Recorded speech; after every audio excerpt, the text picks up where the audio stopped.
It's the M&M Funky Jive with Mike and Mel, the short and sweet podcast where they dive into toys, kids, and all the chaos in between. Packed with tips, stories, and unsolicited opinions because, let's face it, they've got plenty. And hey, their opinions are their own, so save your whining for someone who cares. Now let's get to it. Time to play with Mike and Mel. Hey everybody, we're back for another episode of M&M Funky Jive. Funky Five. We are going to talk about how 70s toy commercials captured the hearts of a generation. If you've read the blog post already, it is hilarious to look back at all of these commercials that we used to grow up with as a kid, and we were just mesmerized with our bowl of cereal in front of the cartoons. Mike's a little bit older than me, but the experience was still the same. Yeah, well, you know, Saturday morning was the only time you get all your stuff. I think Monday through Friday we had like a little local cartoon show that was a half an hour or something like that. Or maybe it's at lunch. I don't know. But once a day for half an hour total. And then Saturday morning, you got Looney Tunes and all the stuff. And in the middle of all those, you had all the big players for the games. You know, you'd have all the stuff you're going to talk about. But, you know, stuff that you remember to this day. Absolutely. Marketing genius right. For these people. Because like you said in 1975 on your thing, how many people, how many hours were available for children's programming? It's like 6 to 8. 6 to 8 a week. A week. I know. I had to double. Kids watch 6 to 8 hours of programming a day. Right. Geared toward them now. Right. And it's 24 hours a day if you look for it, you know. I mean, so crazy. It is. And the thing is that the advertisers had to become crafty with what they came up with because they only had that limited time slot to work with, unlike today, 24/7. So just to give you a perspective, in 1975, it was estimated that 20 million kids watched Saturday morning cartoons. And there were only 10 million kids in the United States. Right. So it was a booming time for them. They had to get it in there while they could. You gotta remember like the classics, like Battleship, like you suck my Battleship. Right. And the one I always remember is Sit and Spin, because they do that little song. Some kids go when they sit and spin, stuff like that.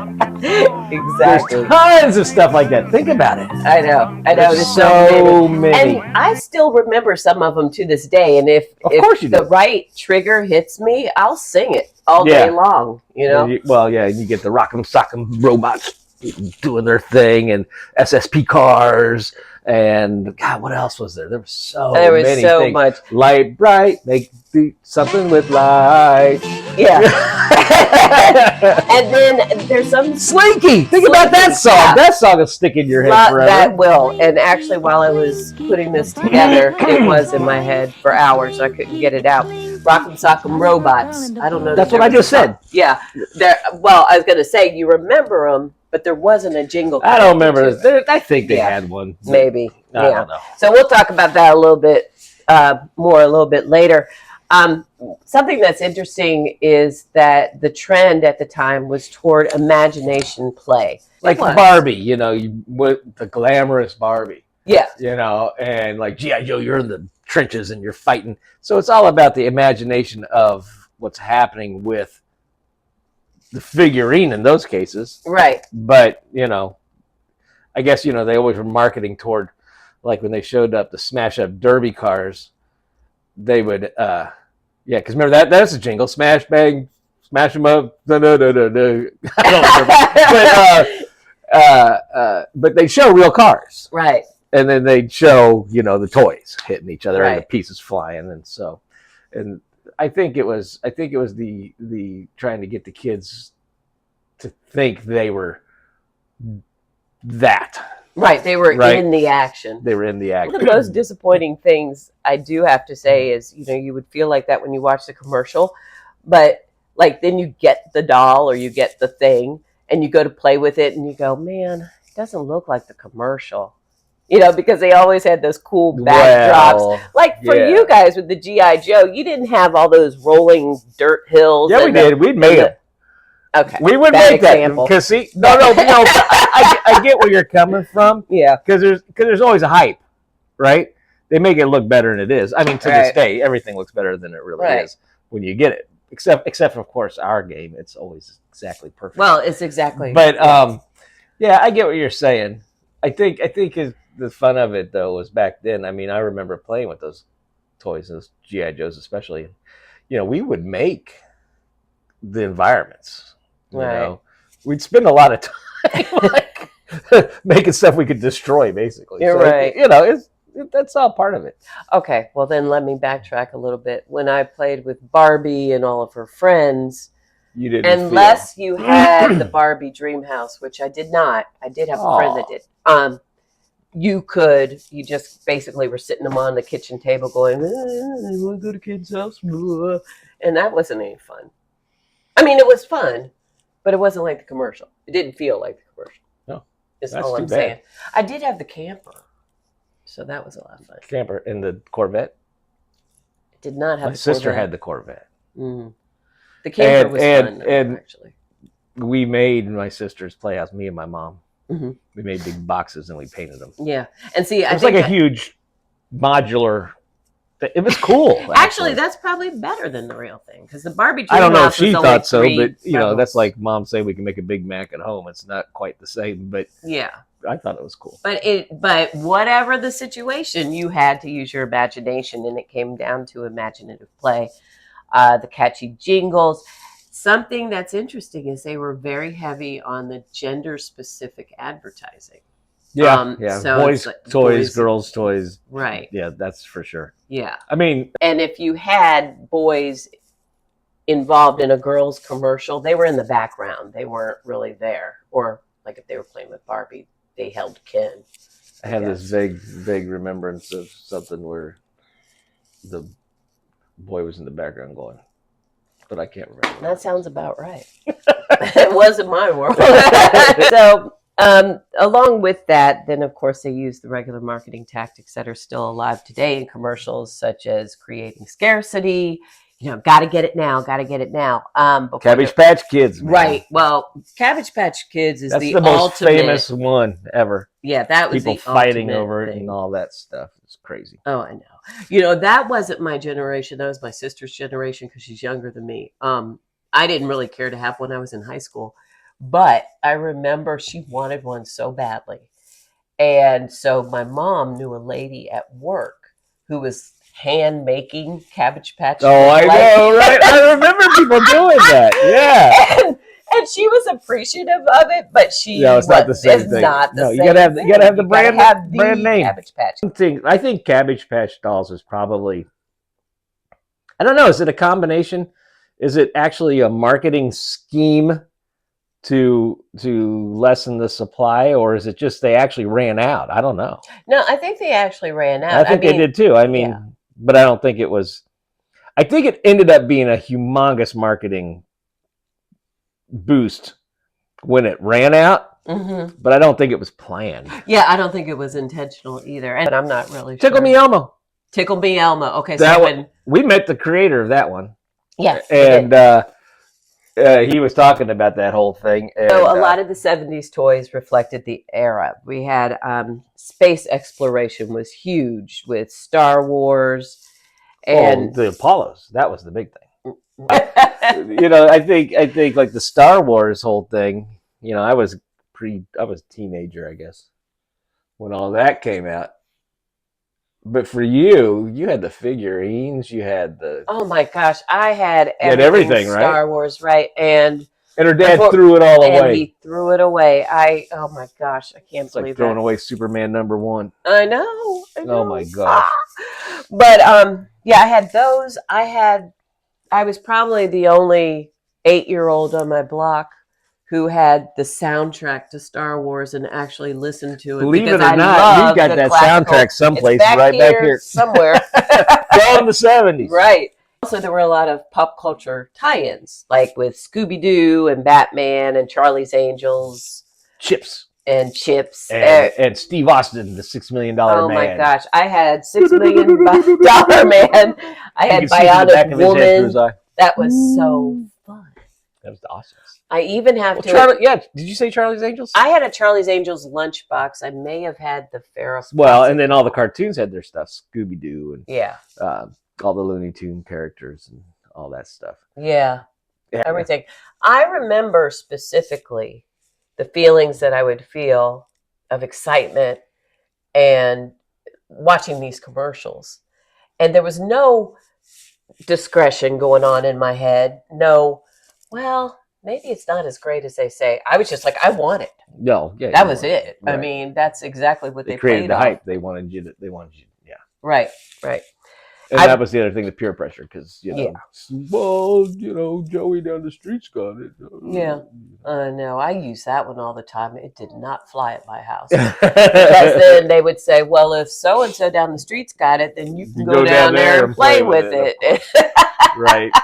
They weren't totally mean about all that stuff, but you can't just willy nilly go out and buy everything you see on TV, right? Well, theoretically.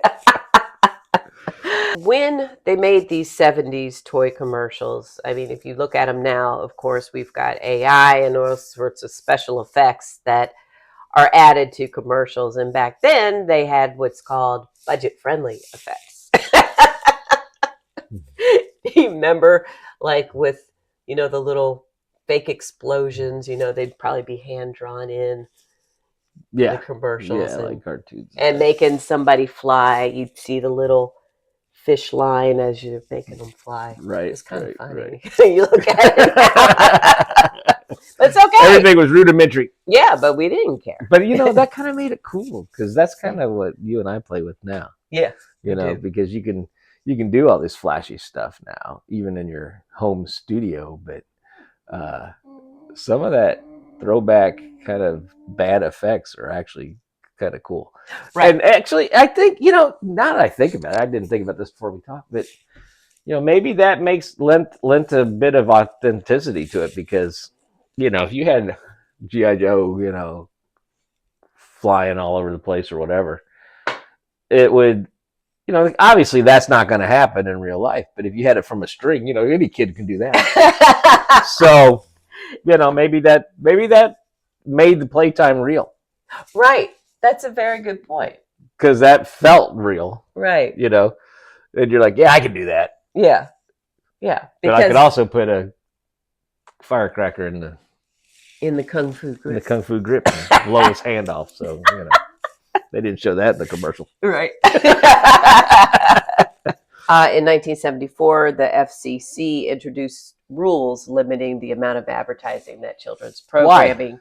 Why? What difference does it make? I really don't understand why they did that. Well, I guess because they're just so impressionable. I guess, yeah, well, probably. I mean, think about now. Yeah, okay, here's, this is a whole nother show, but it's the same thing with AI. Everybody's scared of AI. Back then, they were scared of warping the kids' minds with these commercials but you can go through everything throughout the ages. There's always somebody who's against what's happening, so they have to regulate it, right? Sure. All right, so they go with 74. They limit the amount of advertising towards kids. What good did it do? None.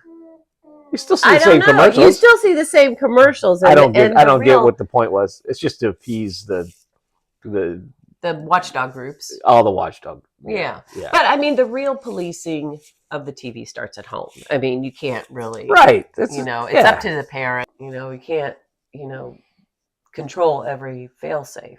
It just gets to be too much. Yeah. Government's got enough to do. It's not that. Yeah.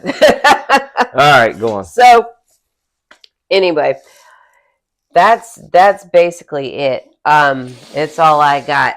I have thoroughly enjoyed going over this topic, and I still love watching these old commercials. And I'm gonna. It's a commercial with brought to you by chickachakatoy.com. Go there and check us out. And buy a Chickachaka. That's right. And so as always, down in the comments, let us know what you think. And let us know about some of the great 70s commercials you remember, because by all means, this is not an exhaustive list. I've only got 12 or 13. And we'd love to hear some stories about how you played with these toys and some of the mad adventures that came about, and trouble you got into, too. That's always fun. That's another show, too. That's another show. All right. So, okay. So, as always, take care. And by the way, I'm wearing this hat in salute to my Washington football team that did not do so great for the NFC playoffs. But she's got the retro hat. I got the retro hat. Cooler. I will switch over to a Commanders hat when they actually get to the Super Bowl. But they were dang close, and I'm so proud of them. Just switch over next year. I don't know. I'm kind of a stickler for old school. And we live in Colts country. The 70s, so. You know. Yeah, we nothing happening there. There's nothing happening in Colts country, so. Anyway. Okay, so stay tuned. Watch for us. Subscribe, like, do all the stuff everybody always tells you to do. And go to Amazon.com or your local retailer and pick up a game of Chicka Chaka. You'll have a good time with yourself, your family, your friends, birthday parties, whatever you want to do. Till next time, take care. Chicka Chaka, yo, yo, yo. Chicka Chaka, go, go, go. Woo! Catch you next time. Bye. And you can hoot and holler, cause you ain't seen nothing yet. Crash, bang, crack 'em up, put 'em. Wheels are a-rolling, listen to them turn. The big wheel sound of power with speed enough to burn. Winning! And here is G.I. Joe with Kung Fu Grip. G.I. Joe has hands that grip. Surprise. Some days it's bad news. My poor long-lost aunt. Some days, good news. She left me $500.